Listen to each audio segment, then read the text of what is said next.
যে মেডিসিন খায় না আর যে মেডিসিন অনিয়মিত খায়, অন্তত যে মেডিসিন খায় না অনিয়মিত হচ্ছে ভালো। কারণ আপনি যখন মেডিসিনটা খাবেন আপনার বডি একটা level of blood pressure maintain করবে।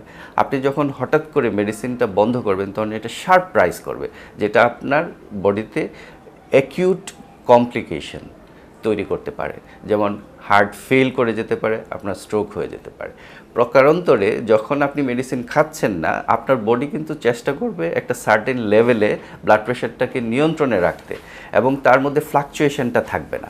যখন ফ্লাকচুয়েশনটা থাকবে না, তার অ্যাকিউট কমপ্লিকেশনের চান্স কম। এই জন্য হাই প্রেশারের মেডিসিন অবশ্যই খেতে হবে এবং এটা নিয়মিত খেতে হবে। প্রেশার সংক্রান্ত ভ্রান্ত ধারণার মধ্যে প্রথম সেটি হচ্ছে সে অনেক স্ট্রেসফুল যে কন্ডিশনে অ্যাকিউট ব্লাড প্রেশারগুলো বেড়ে যায়, এই কন্ডিশনগুলোতে মানুষ বেশি আক্রান্ত হয়। তার একটা ফ্যামিলিয়াল ক্রাইসিস তৈরি হলো, হঠাৎ করে তার ব্লাড প্রেশার বেড়ে গেল, সে পাশে গেল, ব্লাড প্রেশার মাপলো এবং সে খুব ওয়ারিড হয়ে যায়। কিন্তু এই কন্ডিশনে তার প্রেশার কমানো হচ্ছে, তার টেনশন কমানোটা বেশি গুরুত্বপূর্ণ। আপনার টেনশন যদি কমায় দেন তাহলে তার প্রেশার কমে যাবে।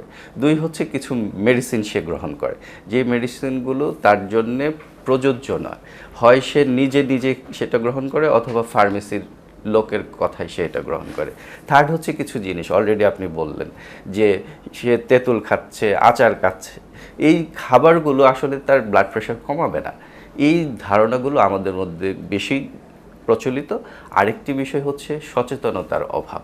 আমাদেরকে সচেতন হতে হবে, কারণ আপনাকে মনে রাখতে হবে প্রেশার যদি নিয়ন্ত্রণে না থাকে আপনার হার্ট ভালো থাকবে না, কিডনি ভালো থাকবে না, চোখ ভালো থাকবে না, ব্রেন ভালো থাকবে না। হ্যাঁ, আপনি যদি একটি স্ট্যান্ডার্ড মেশিন দিয়ে প্রেশার মাপেন সেক্ষেত্রে সেটা সঠিক, এবং এখনকার বাজারে যে সকল স্ট্যান্ডার্ড মেশিনগুলো পাওয়া যায় এই মেশিনগুলো almost accurate blood pressure measure.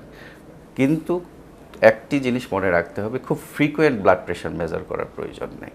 সেক্ষেত্রে ব্যক্তির টেনশনের পরিমাণ বেড়ে যায় এবং সেটা আরও ব্লাড প্রেশারকে বাড়িয়ে দিতে পারে। প্রথম কথা হচ্ছে ব্যক্তি নিজে যদি নিয়মিত প্রেশার মাপে, যদি সে দেখতে পায় তার ব্লাড প্রেশার 130/85 অথবা তার বেশি, তাহলে সে চিকিৎসকের শরণাপন্ন হবে। এবং সেটা যদি পারসিস্টেন্টলি বেশি থাকে, আপনি একটি রিডিং বেশি পেলেন, সেক্ষেত্রে এটি নিয়ে এত উদ্গ্রীব হওয়ার কিছু নেই। কিন্তু আপনি দেখছেন পারসিস্টেন্টলি ব্লাড প্রেশারটা 130/85-এর বেশি, তাহলে আপনাকে চিকিৎসকের শরণাপন্ন হতে হবে। দুই হচ্ছে সকালবেলার ব্লাড প্রেশারটা খুব গুরুত্বপূর্ণ। আপনি ঘুম থেকে উঠে ফ্রেশ হয়ে যখন ব্লাড প্রেশারটা মাপলেন তখন বডিতে অপটিমাম ব্লাড প্রেশার থাকে। এটা যদি এলিভেটেড থাকে অর্থাৎ বেশি থাকে, সেক্ষেত্রে এটা অত্যন্ত গুরুত্বপূর্ণ।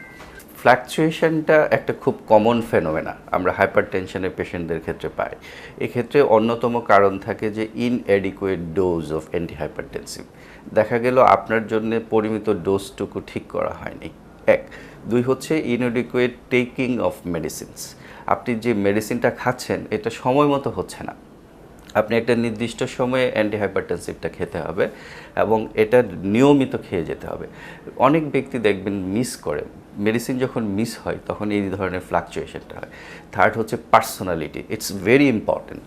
যে সকল মানুষের স্ট্রেসফুল পার্সোনালিটি তাদের ব্লাড প্রেশার ফ্লাকচুয়েশন করবেই, সুইং করবেই।